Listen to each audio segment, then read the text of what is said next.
Hi guys, Alex Peak Performance Reviews. Welcome to another vlog and welcome to what you see from the title.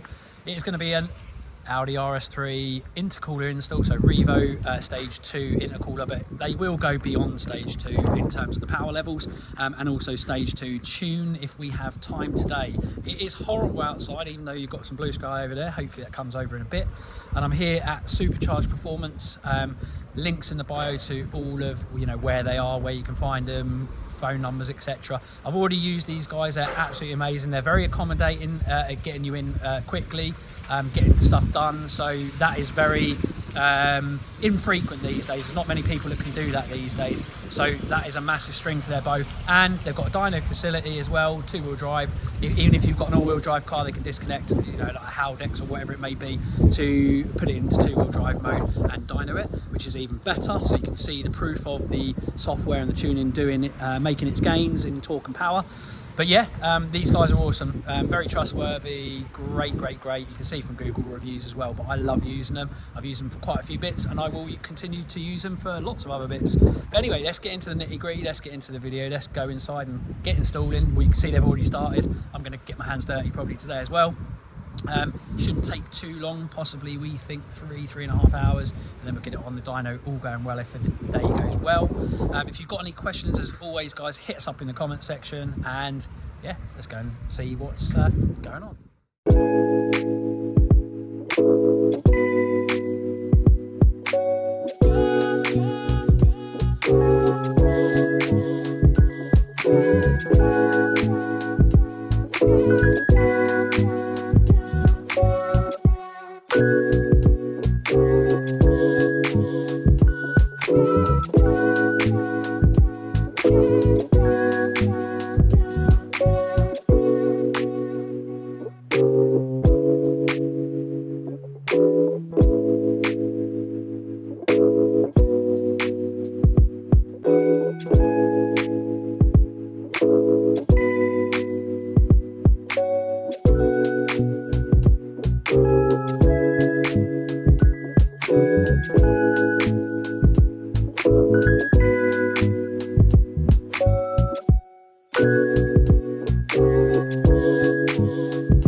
Right, although I'm not going to do a absolute walkthrough on how to do this, because there's a lot going on and we've got so much to do as such, and I act like it's me doing everything, but it's not. But I've got obviously the big ass Revo intercooler here. The guys obviously at Supercharged Performance are getting on with the removal of the bumper. It's a fairly painless operation, so to speak, so that's why I've obviously gone to them. I know what I'm doing as such, and I have done a lot of stuff with it like this, but more hands are better than one, and I'd rather get people who have done it a lot. So yeah, these are the guys. Love the guys at Supercharged Performance. Like I say, they've looked after me very well, and again, I've said it before, I like going places that I really trust, and they were the ones that were always going to do it. So yeah, it's getting on really well. We haven't taken long at all to get to the position we're in, and the bumper's off already, as you can see. And then yeah, it's just going to be now time for install of this, then possibly, hopefully, getting it on the rollers and getting the Stage 2 tune on as well. Happy days. So just to give you a kind of visual look at the difference of these now, the weight difference between these are 4 or 5 kilograms, give or take. So there's a bit of extra weight on the front end, but I'm not being funny, the benefits of this negate, the weight difference, so I wouldn't worry too much about that, because the core, like I said, the core size isn't volume. Depth is looks bigger on that, but which it is, but that fits better in a certain respect. But the whole swept volume and displacement volume of this versus that is huge. The ends are bigger, etc. Or not bigger, but they have a nicer swept core inlet and outlet, because you can see basically where it stops there and where it starts there. There's a lot more volume, and there's specs on the Revo website. I might put it up on the screen now for you actually.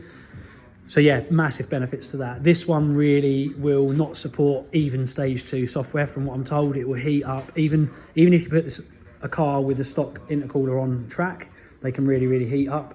These are good for, probably the core is easy good for 650 horsepower based on calculations. So yeah, really good. But obviously it's going to support the Stage 2 software really nicely. So yeah, can't wait to get it on, get a feel of it, and yeah, see what the power makes and see what the car feels like.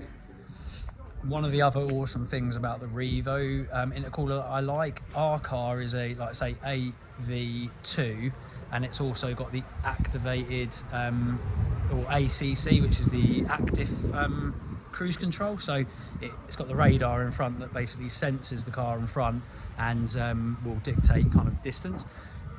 Any car that has that, often the intercooler is way more money. Like say, for the power that intercooler accepts, and it accommodates that sensor, the ACC. Loads of other intercoolers that are available for this car at least £1,400 to even £2,000 I've seen that have the ACC. They almost have to have a bracket made. This one basically fits exactly where it needs to without upsetting the ACC. So yeah, it's worth noting that the Revo intercooler is amazing for that as well. So you probably would have seen from my videos, the guys are at a point where they've now got the intercooler in place, lots of the sensors back on. It's just a case of now getting the bumper back on. So we'll get the bumper back on and yeah, go and dyno it and see what we hopefully make. Fingers crossed we get a good result.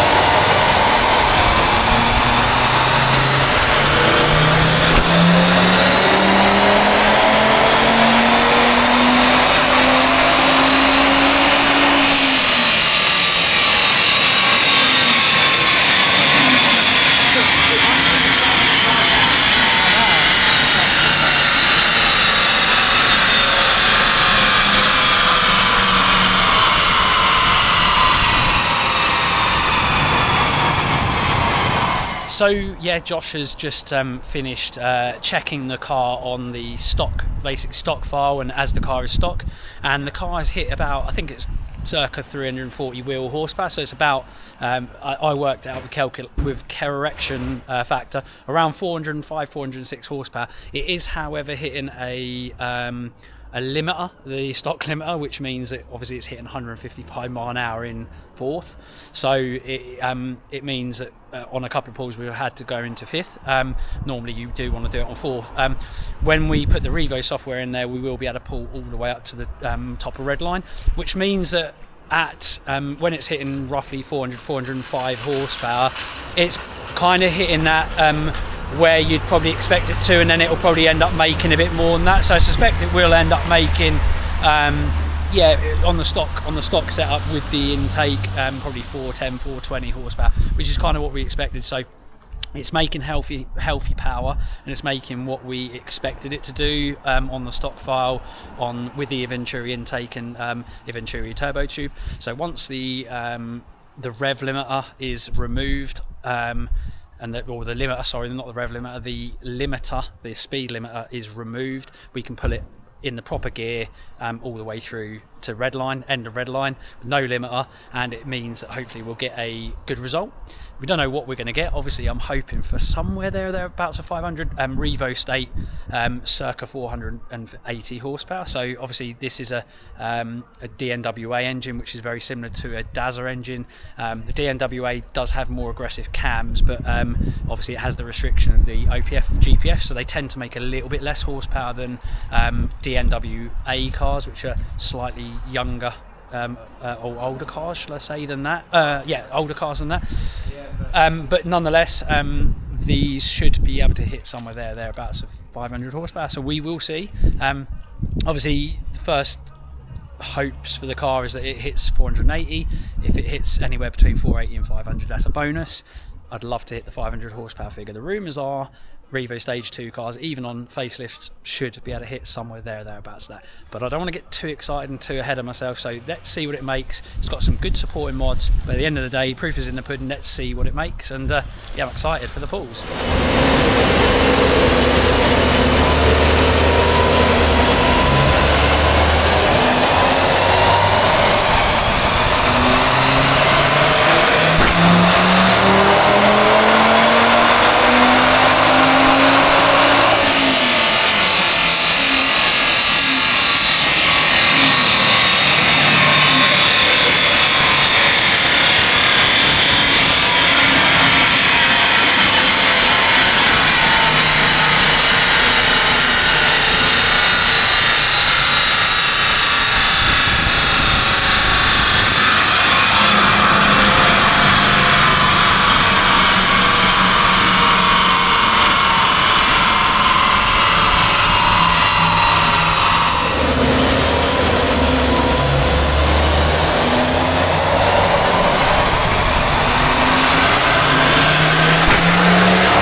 why you should never up torque a car, because the rumours are that on certain dynos these do hit, Revo Stage 2 ones do hit somewhere thereabouts of 500, even with OPF GPF filters like mine.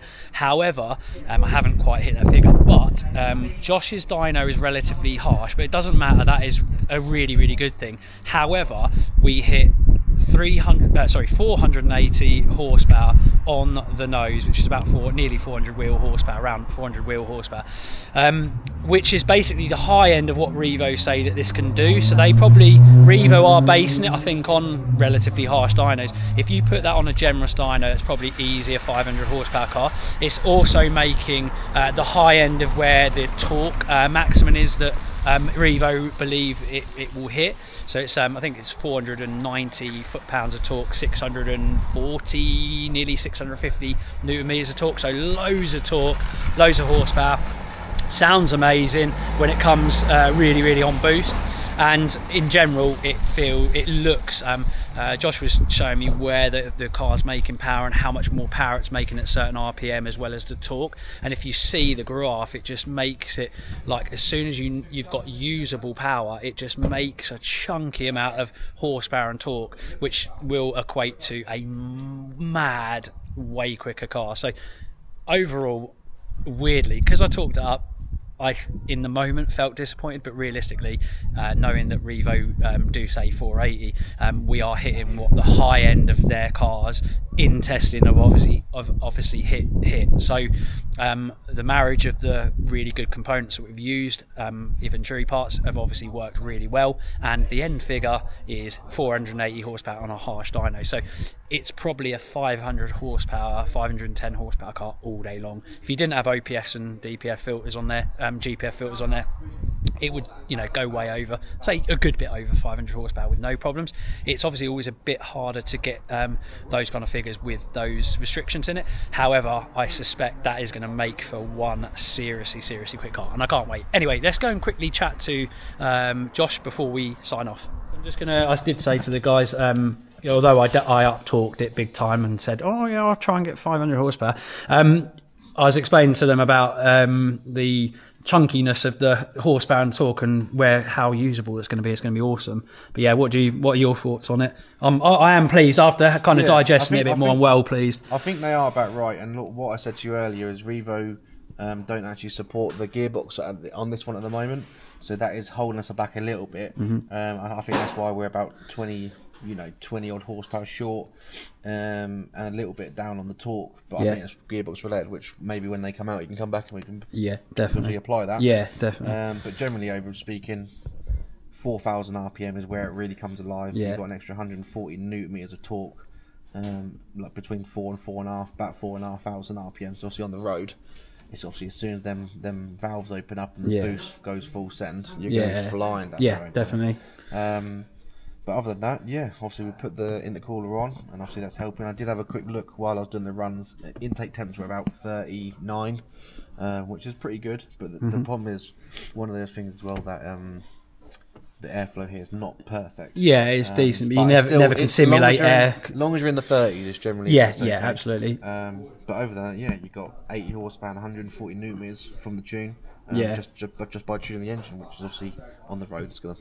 Yeah, it's going to fly in it. It's like strapping another 2-litre engine on. Yeah, really. Absolutely. But overall, it's she's a good motor, and obviously it's going to absolutely send down the road. Yeah, it's going to be quick. And I like I said, I'm really thankful for all the work that these guys have done. I always advise people to come here.